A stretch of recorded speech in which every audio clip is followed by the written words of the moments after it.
Ang lalaki sa bawat pagkakataong makipagtalik, ay magkakaroon ng isang marka ng hayop sa kanyang braso. Kung mas maraming marka ng hayop sa kamay, ay nangangahulugang mas maraming babae ang kanyang napagsilbihan. Ngunit ang 5 natatanging hayop na ito sa harapan, ay walang anumang marka sa kanilang mga braso, dahil ang kanilang asawang babae ay isang pangit na babaeng puno ng peklat sa mukha, na gumagamit ng kanyang katayuan bilang maharlika, upang sa pilitang pakasalan sila. Kahapon ng gabi ay sinadya pa niyang lagyan ng gamot upang makuha si Shufu. Ngunit sa proseso ng pagtutol ng isa, ay nabangga siya sa pader at namatay sa pagkahulog, matapos matanggap ang mga alaala ng orihinal na may-ari. Sixinghe ay naramdaman lamang ang pananakit ng ulo. Sixinghe nakakabukas lang ng mga mata, ay nakita ang lalaking nakaluhod sa sahig. Si Jaihan ay hindi maganda ang pakiramdam, hindi makapaglingkod sa asawang babae at humihingi ng parusa. Habang tinitingnan ang mga peklat sa katawan ng lalaki, Sixinghe ay hindi maiwasang magkunot ng noo. Siya ay ipinatapon sa malamig at mahirap na tribo ng Biluo, sa daan patungo sa pagpapatapon. Ang kanyang asawang lalaki ay nagmalasakit upang protektahan siya, at nagtamo ng matinding sugat.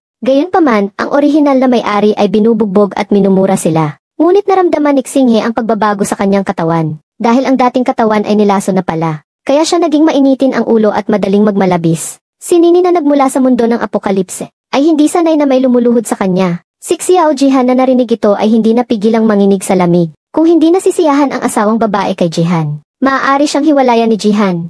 Si Jihan ay walang anumang reklamo, matapos marinig ang mga salita. Isang lalaking may mapang-akit at magandang itsura, ay pumasok sa loob, kung nais ng asawang babae na maghiwalay. Bakit hindi rin ako hiwalayan?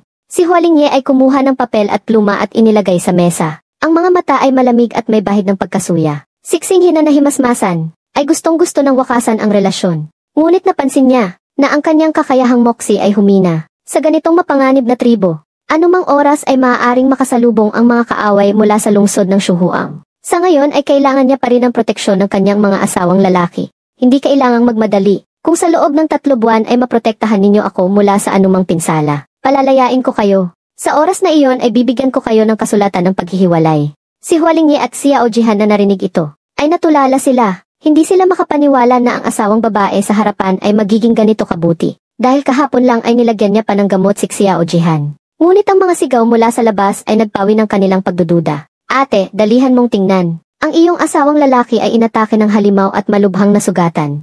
Malapit nang mamatay. Sixinghe na narinig ang sigaw, ay nagmadaling tumakbo sa bakuran upang tingnan ang sitwasyon. Nakita niya ang ilang tao, na dinala ang isang nahimatay na berdeng ahas sa bakuran. Siksayong Shaolingking na nakatingin kay Wen Nanxi, ay bumuntong hininga at sinabi, Ate, ang iyong asawang lalaki ay lubhang nasugatan. Hindi na niya kayang panatilihin ang anyong tao. Kahit nasa tribo ng pagpapatapon, ang pagkamatay ng mga asawang lalaki ay normal na bagay.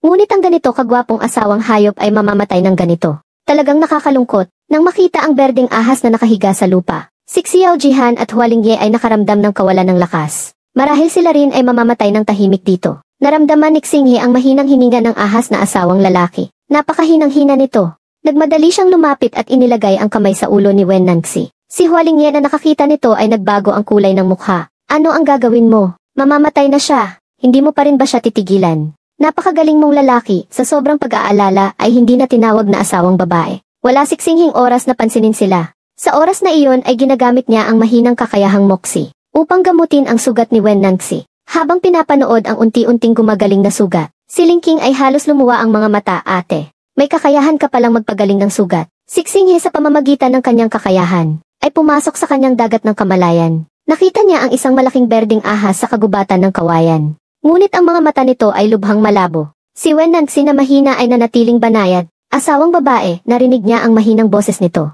Sixinghe sa oras na iyon ay lumambot ang puso. Huwag kang mag-alala. Ang iyong sugat ay unti-unting gagaling. Hindi kita pababayaan. Kasabay nito ay isang berdeng liwanag, ang bumalot sa kanyang buong katawan. Ang katawang dating masakit, ay parang nalubog sa mainit na sinag ng araw. Si Wen Nanxi na hindi pa nakakabawi sa gulat, ay mahinang sinabi, salamat sa asawang babae sa pagpapagaling kay Nanxi. Hindi ko ito iniiwasan dahil ito rin naman ang dapat kong gawin. Sa kontinente ng mga hayop, ang babaeng nagtataglay ng asawang lalaki. Ang asawang lalaki ay may tungkuling alagaan ang asawang babae. Ang asawang babae rin ay may tungkuling pagalingin ang asawang lalaki. At aliwin ang kanilang dagat ng kamalayan, hindi alam kung gaano katagal. Ang sugat ni Wen Nanxi ay halos gumaling na. Doon lang tumigil si Xinghe sa kanyang ginagawa. Ngunit dahil sa sobrang paggamit ng kakayahang moxie, sa sandaling tumigil ay nahimatay siya. Sa mismong pagkakabagsak, Ang katawan ng ahas ay agad nagbalik sa orihinal na anyo, at biglang niyakap siya. Pagkatapos ay dahan-dahang binuhat si Xinghe papasok sa bahay. Habang pinapanood ang hindi kapanipaniwalang pangyayari, parehong nagmalaki ng gulat, siya ay nagising ng kakayahan. Ito ay kakayahang panggamot, hindi pa naririnig na may babaeng hayop na magigising ng kakayahan. Siya ay iba na sa dati. Kahit anuman, ang kanyang pagnanais na gamitin ang kakayahan upang gamutin si Wen Nanxi ay isang magandang pagbabago. Sa isiping wala ng pagkain sa bahay, nagpasya ang dalawa na bukas ay magkasamang manghuli. Ang kanilang mga asawang lalaki ay kailangan pang umasa kay Xinghe upang mabuhay. Hindi siya dapat mapahamak, dahil kapag namatay si Xinghe sa tribo ng pagpapatapon, sila rin ay sasamahan siyang mamatay. Nang muli siyang magising, umaga na ng sumunod na araw. Sa pamamagitan ng tubig sa palanggana ay nakita ni Xinghe ang kanyang mukha, dahil sa laso na ibinigay sa kanya. Ang isang bahagi ng kanyang mukha ay naging itim at sira na. Kapag naalis lang ang lason, matutubos niya ang kanyang dating anyo. Kakalabas lang mula sa silid, nakita niya si Wen Nanxi na nagtitibag ng kahoy sa bakuran. Ang sikat ng araw sa umaga ay bumagsak sa kanyang katawan, na nagbigay ng pakiramdam ng kakaibang kagandahan. Nang makita si Xinghe na lumapit, si Wen Nanxi ay lalong naging banayad, gising na ang asawang babae. Matulog ka ng mahimbing kagabi? Si Xinghe sa oras na iyon ay hindi pa sanay makisalamuha sa asawang lalaki, kaya tumango lang siya at umungol. Si Wen Nanxi na nag-aalala na baka magutom ang asawang babae, ay kumuha ng 2 pulang prutas at 2 itlog ng ibon mula sa kusina, at iniabot kay Xinghe. Sa ngayon, ito lang ang pagkain sa bahay. Pasensya na sa asawang babae. Sila ay nanghuli na. Siguro makakahuli sila ng pagkain. Alam ni Xinghe ang kalagayan ng pamumuhay sa tribo ng Biluo. Ang mga kagubatan sa paligid ay puno ng mga hayop at halimaw. Ang pagkuha ng pagkain ay hindi madali. Walang problema, ngayon ay ako ang magluluto. Matapos sabihin iyon ay pumasok si Xinghe sa kusina, at gumawa ng sopas na may kamatis at itlog ng ibon. Matapos gawin ay nagsalin siya ng 2 mangkok at inilagay sa mesa. Nang malaman na ang pulang prutas ay nakuha mula sa kagubatan ng gumu, si Xinghe ay tumingin kay Nanxi. Matapos kumain, samahan mo ako sa kagubatan ng gumu. Gusto kong mangolekta ng pagkain at gamot. Ang mga mata ni Wen Nanxi na banayad ay nagliwanag. Ito ang unang pagkakataon na sinabi niyang pupunta sa kagubatan. Kailangan protektahan ko ang asawang babae. Nakita ni Xinghe na walang balak uminom ng sopa si Wen Nanxi. Biglang naalala ang paglalagay ng gamot ng orihinal na may-ari kahapon.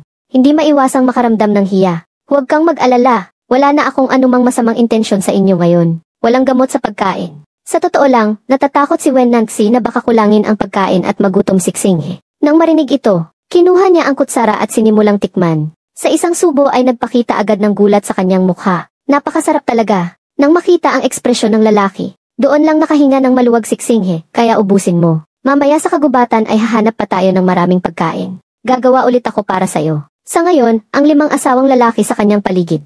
3 lang ang madalas lumilitaw, at wala siyang tunay na relasyon sa mga asawang lalaki. Sa sitwasyong kailangan pa ng proteksyon, si Wen Nanxi lang ang pinakaangkop. Ang kapaligiran sa kontinente ng mga hayop ay napakaganda. Maraming mga orihinal na kagubatan, na malaking tulong sa pagbawi ng kakayahan ni Xinghe. Matapos ayusin ang mesa at mga mangkok, si Wen Nanxi ay nagpalit sa kanyang orihinal na anyo ng ahas. Sa harap ni Xinghe ay sinabi, sumakay ka, asawang babae. Si Xinghe ay umupo rito. Habang dumadaan sa tribo, maraming asawang lalaki ang nagpakita ng gulat, hindi ba? Umalis si Xinghe. Narinig na si Xinghe ay lumabas na. Sabi nila kahapon ay malapit nang mamatay ang kanyang asawang ahas. Siya ang gumamit ng kakayahan upang iligtas ang kanyang asawang lalaki. Hindi nila pinansin ang mga tinig na ito. Nakita lang na ang katawan ng ahas ay biglang tumalon, parang lumilipad sa himpapawid.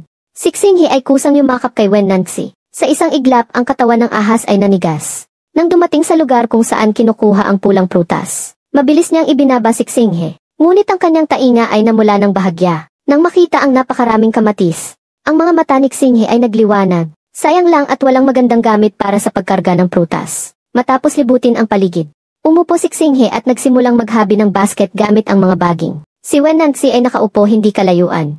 Habang pinapanood ang mahusay na galaw ni Xinghe, ang kanyang mga mata ay naging mas malinaw at masigla. Kung naiinip ka, pwede kang maglibot-libot sa paligid. Pero kung may panganib akong makasalubong, baka kailangan kitang tawagin para protektahan ako.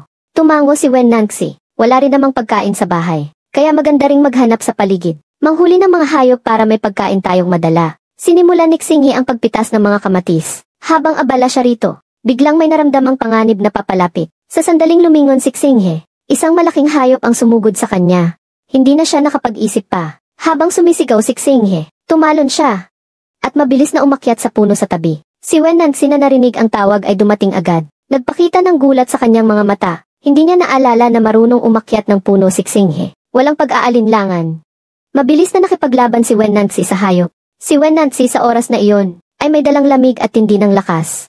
Ang kanyang sinaunang kutsilyo ay mabilis na umikot, parang talim ng hangin na tumama sa hayop. Habang mabilis na umiwas ang hayop, ang kutsilyo ay muling umikot at tumalon pababa, at madali nitong napatay ang hayop. Habang pinapanood ang pangyayari, si Xinghe ay bahagyang natakot. Napansin niya ang lakas ni Wen Nancy. Ang kanyang kabaitan ay panlabas lamang. Naisip niya ang mga alaala. Ang dating may-ari na nagpaalis sa 5 asawang hayop. Lahat sila ay galit na galit at gustong pumatay sa kanya. Si Xinghe ay halos maiyak sa sitwasyon. Sa isang saglit na pagkagulat, nadulas ang paa ni Xinghe, at nahulog siya mula sa puno. Si Wen Nancy ay tumalon pababa, at sinalo si Xinghe sa air. Asawang babae, okay ka lang ba? Si Xinghe na niyakap ay medyo nalito. Ang banayad na amoy ng asawang hayop ay nagpabagabag sa kanya. Wala akong problema.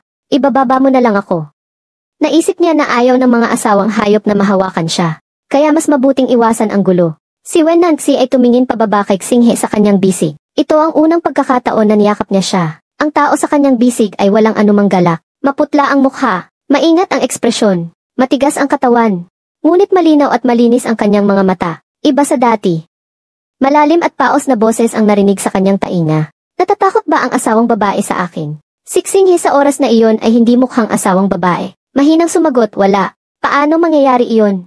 Nang magkatagpo ang kanilang mga mata, napansin ni Xinghe na hindi niya lubos na kilala ang asawang ahas na ito. Dati, gusto ng asawang babae na yakapin kita ng ganito. Hindi ba't gusto ko nang magbago? Habang gusto pang magsalita si Xinghe, biglang may narinig na tunog sa kanyang isipan. Host, sa wakas nagising na rin ako. Buti na lang, buti na lang. Nandito pa rin ang host, mula nang ipanganak si Xinghe.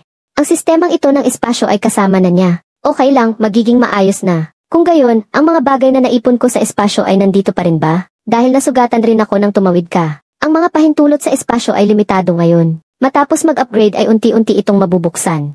Ano ang susi sa pag-upgrade? Si Xinghe ay medyo nalito. Kapag nagkaroon ng malapit na pakikipag-ugnayan sa asawang lalaki, maglalabas ito ng iba't ibang antas ng pahintulot. Ngayon, dahil sa yakap sa asawang lalaki, nakagising ako. Si Xinghe ay medyo napabuntong hininga. Hindi inaasahan na ganito ang paraan ng paglitaw ng espasyo. Mukhang kailangan ko nang maghanap ng pagkain sa sarili ko. Makakain ba ang karne ng hayop na ito? Hindi makakain ang hayop na ito. Isa itong mutated beast. Nang marinig ang sagot ni Wen Nancy, hindi na pinansin ni Xinghe ang patay na hayop. Mabilis niyang napuno ang basket ng mga kamatis. Habang balak niyang maghanap pa ng mga gamot, biglang nasabik ang sistema. Host? Ngayon ay makikita ko na ang mga bagay sa loob ng 100 metro. Sa 100 metro sa unahan, may kamote sa ilalim ng damuhan. Nang marinig na may kamote na makakain, si Xinghe ay natuwa, magandang bagay ito. Kung magtatanim sa espasyo, marami itong ani. Kaya't makakakain ang mga asawang lalaki. Pagkatapos ay pumunta siya sa sinabi ng sistema. Hinawi niya ang damo at nakita ang mga dahon ng kamote. Si Wen Nancy ay hindi na umalis pa. Sumunod siya kay Xinghe at nakita ang halaman. Hindi maiwasang magkunot ng noo. Maniwala ka sa akin, hindi ito damo. Maraming pagkain ang magagawa rito. Wen Nancy, pwede mo bang tulungan akong hukayin ang lupa rito? Habang tinitingnan ang malambot na itsura ni Xinghe, ang lalaki ay bahagyang natigilan. Sa mabilis na paggalaw ng kanyang kutsilyo, biglang lumitaw ang malaking hukay sa lupa. Huwag masyadong malakas. Pagkain ang nasa ilalim. Si Wen Nancy ay bahagyang natigilan. Habang tinitingnan ang seryosong mukha ni Xinghe, muling hininaan ang puwersa sa paghukay. Pinanood ni Xinghe habang nililinis ni Wen Nancy ang mga kamote at inilagay sa basket. Mahinang nagpasalamat. Si Wen Nancy ay tumitig sa kanya ng mataman at nawala ang kanyang ekspresyon. Sinabi, ito naman talaga ang dapat kong gawin. Habang dumarami ang nahukay na kamote, diretso niyang inilagay ang lahat sa espasyo. Si Wen Nancy na nakakita ng biglang pagkawala ng kamote, nagpakita ng hindi kapanipaniwalang ekspresyon. Upang mabuhay ng mahimbing sa tribo ng pagpapatapon, ang kakayahang espasyo ay napakahalaga. Kaya hindi ito itinago ni Xinghe. Gusto niyang magkaroon ng takot ang mga asawang lalaki. Huwag silang mag-isip ng paghihiganti sa kanya. Ngunit ang hindi alam ni Xinghe sa oras na iyon, ang puso ni Wen Nancy ay puno na ng gulat. Ang asawang babae ay hindi lang may kakayahang panggamot, may kakayahang espasyo rin siya.